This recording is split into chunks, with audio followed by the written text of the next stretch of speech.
नमस्कार दोस्तों, आपका हमारे YouTube चैनल में स्वागत है। आज हम लोग बात करेंगे एक साइकोलॉजिकल टेस्ट की जो क्लिनिकल सेटिंग में बहुत ज़्यादा यूज किया जाता है।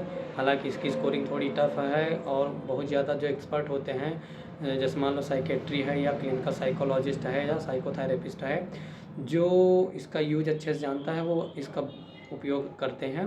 तो आइए जानते हैं इसके बारे में ये क्या है। तो MMPI जो आप लोग जानते होंगे, मल्टीफेसिक जो पर्सनालिटी इन्वेंट्री है, मिनीसोटा मल्टीफेसिक पर्सनालिटी इन्वेंट्री इसका फुल फॉर्म है। MMPI बोलते हैं इसको शॉर्टकट में। MMPI का फुल फॉर्म है मिनीसोटा मल्टीफेसिक पर्सनालिटी इन्वेंट्री। अगर हम लोग इसके इतिहास के बारे में बात करें तो सबसे पहले McKinley and Hathaway and McKinley 1943 में इसको सबसे पहले डेवलप किया था और इसके अभी तक 3 और वर्जन आ चुके हैं। पहले वाले को मिला के 4 वर्जन हैं। तो जो सेकेंड वर्जन आया था वो 1989 में आया था। 1989 में आया है उसका जो नाम है वो MMPI 2 है। फिर यही MMPI 2 को फिर से रिवीजन फॉर्म में पब्लिश किया गया 2008 में MMPI 2 RF के नाम से। अभी जो रिसेंटली पब्लिश हुआ है MMPI 3 के नाम से पब्लिश किया गया है। तो हम लोग बात करेंगे कि ये कैसा टेस्ट है, इसको कहाँ यूज किया जा सकता है, तो यूज का बताएंगे। सबसे पहले जान लेते हैं इस टेस्ट में है क्या। जैसे कि आपको हमने बताया कि ये क्लिनिकल सेटिंग में यूज होने वाला बहुत ही ज़्यादा पॉपुलर टेस्ट है, पर्सनालिटी टेस्ट है। इसका उपयोग कई सारे क्षेत्रों में किया जाता है, उसकी चर्चा भी हम आगे करेंगे। तो इसमें है क्या एक्चुअली में बात करें तो इसमें आपको 10 जो सब टेस्ट मिलेंगे, क्लिनिकल सब टेस्ट मिलेंगे।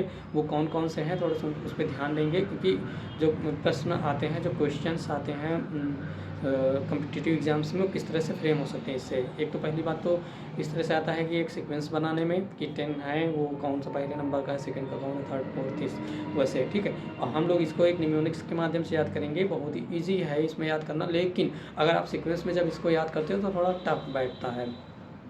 या फिर ये आ जाता है प्रश्न कि किस तरह से मान लीजिए 4 5 6 का कॉम्बिनेशन दे दिया, बोला कि इसमें से नहीं है, कौन सा सब टेस्ट MMPI से रिलेटेड नहीं है, या फिर रिकॉग्नाइज करो कि कौन कौन से हैं, ठीक है। उसमें ABCD इसके कॉम्बिनेशन में देगा A and B, B and C, C and D, इस तरह से, या ऑल अबव।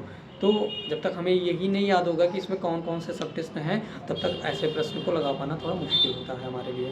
तो हम लोग अभी जो एक निमोनिक्स क्या कह लेंगे, इसको इजी वे में हमने बनाने की कोशिश किया है। एक बार आप मेरे साथ साथ करते रहेंगे प्रैक्टिस, तो माइट भी आपके लिए काफ़ी हेल्पफुल हो सकता है। तो बात करें MMPI में कौन कौन से ऐसे 10 सब टेस्ट हैं, पहले उनकी बात कर लेते हैं, फिर सीक्वेंस की बात करेंगे कि सीक्वेंस में कौन सा कब किसके बाद आएगा। तो इसको अगर निमोनिक्स के माध्यम से हम याद करना चाहें तो हम सबसे पहले 3H की बात करेंगे, फिर 3Ps की बात करेंगे, फिर 2S की बात करेंगे, फिर D एंड M की बात करेंगे, ठीक है। 3S 3 हो गया, 3P 3 हो गया, 3 6 हो गया, 2S 8 हो गया, एंड लास्ट में D एंड M 9 एंड 10। तो इस तरह से हम लोग 10 जो क्लिनिकल ट्रेड्स हैं उनके बारे में हम लोग याद कर लेंगे। जो क्लिनिकल सब टेस्ट हैं उसको याद कर लेंगे। तो सबसे पहले 3S की बात करते हैं तो कौन कौन से हो जाएगा आपका। हाइपोकैंडियासिस, सबको पता होगा हाइपोकैंडियासिस MMPI से मेजर किया जाता है, लेकिन इसके साथ साथ हिस्टीरिया भी है और हाइपोमेनिया भी है। तो 3 ये हो जाएंगे आपके 3S से रिलेटेड हो जाएंगे। 3S से 3 क्लिनिकल सब टेस्ट हैं। पहला है हाइपोकैंडियासिस, हिस्टीरिया एंड हाइपोमेनिया। और 3Ps की अगर बात करें तो साइकोपैथिक डिविएट हो जाएगा, साइकोस्थेनिया हो जाएगा और पैरानोइया। ये 3 आपके पीस हो जाएंगे। अगर 2S की बात करें तो क्या हो जाएंगे आपके 2S, schizophrenia and social introversion, और D से डिप्रेशन हो गया, और M से मैस्कुलिनिटी एंड फेमिनिटी। ये आपके 10 जो क्लिनिकल सिम्टम्स कह लो, ट्रेट कह लो या सब टेस्ट कह लो, आप इसको इस तरह से याद कर सकते हैं। अब आपको 3H याद रखना है, 3P याद रखना, 2S याद रखना, और D एंड M बहुत सरल है, कॉमन है, depression and masculinity and femininity. ये आपके 10 क्लिनिकल सब टेस्ट हो गए। अब अगर इसकी सीक्वेंस में बात करें, जैसा कि एक बार ये प्रश्न आ भी चुका है, तो सबसे पहले डिप्रेशन आएगा, हाइपोकैंडियासिस आएगा, और इसके बाद जो हिस्टीरिया आएगा, ठीक है। ये चलेगा इससे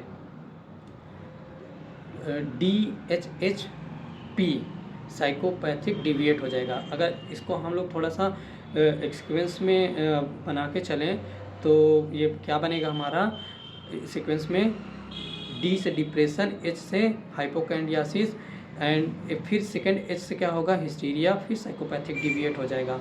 ठीक है, फिर अगर बात करें नेक्स्ट जो हमारे 4 आएंगे वहाँ पे फिर आ जाएगा MPPS। तो M से मैस्कुलिनिटी एंड फेमिनिटी हो जाएगा, P पैरानोइया हो जाएगा, फिर सेकेंड वाले P से क्या होगा साइकस्थेनिया हो जाएगा, और फिर MMPS सिजोफ्रेनिया हो जाएगा। ठीक है, और उसके बाद फिर बचे हमारे पास 2 H बचा, H से क्या हो जाएगा हाइपोमेनिया, और S से क्या बचा आपका सोशल इंट्रोवर्जन। इस तरह से आप 10 जो है इसकी भी निमोनिक सीक्वेंस वाली बना सकते हैं। सीक्वेंस में क्या बनेगा DHP बनेगा, depression and hypochondriasis, hysteria and psychopathic deviate. ठीक, तो ये तो 5 हो गए, हम 4 हो गया। फिर बनेगा फिर M आएगा, फिर P आएगा, MPPS आएगा। MPPS में क्या होगा मास्कुलिनिटी एंड फेमिनिटी, P से पैरानोइया एंड साइकस्थेनिया, C से सीजोफ्रेनिया, S से सीजोफ्रेनिया हो गया, और लास्ट में आपका बचता है 2 में आपका क्या होगा, एक H बच गया आपका और आपका एक बच गया S। तो H क्या हो गया हाइपोमेनिया हो गया, और S हो गया सोशल इंट्रोवर्जन। ठीक है, तो 3 H कैसे हो गए, 2 H वहाँ पे बीच में से हो गया, एक H नीचे आ गया, एक P पहले हो गया, फिर M के बाद डबल P आ गया, फिर S हो गया, फिर हो गया आपका H आ जाएगा, फिर लास्ट में S आ जाएगा। तो इस तरह से आपके 10 जो क्लिनिकल सिम्टम्स हैं या क्लिनिकल सब टेस्ट हैं उसको याद कर सकते हैं। अब दोस्तों हम बात करेंगे कि इसको यूज कहाँ कहाँ किया जा सकता है। तो सबसे पहले अगर देखें तो इसका यूज क्लिनिकल साइकोलॉजिस्ट फ्रिक्वेंटली करते हैं, बहुत ज़्यादा यूज किया जाता है क्लिनिकल सेटिंग में। मेंटल हेल्थ प्रोफेशनल इसको बहुत यूज करते हैं, मेडिकल लाइन में भी इसका यूज किया जाता है, और इसका यूज वहाँ पे भी किया जाता है।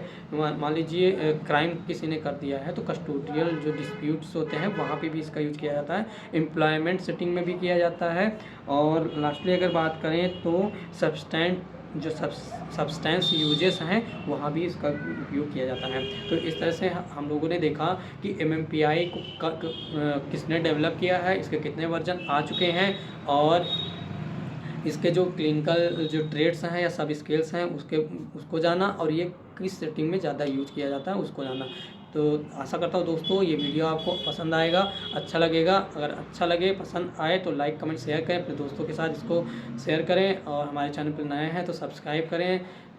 मिलेंगे अगले नेक्स्ट वीडियो में किसी नए टॉपिक के साथ, तब तक के लिए नमस्कार, धन्यवाद, जय हिंद।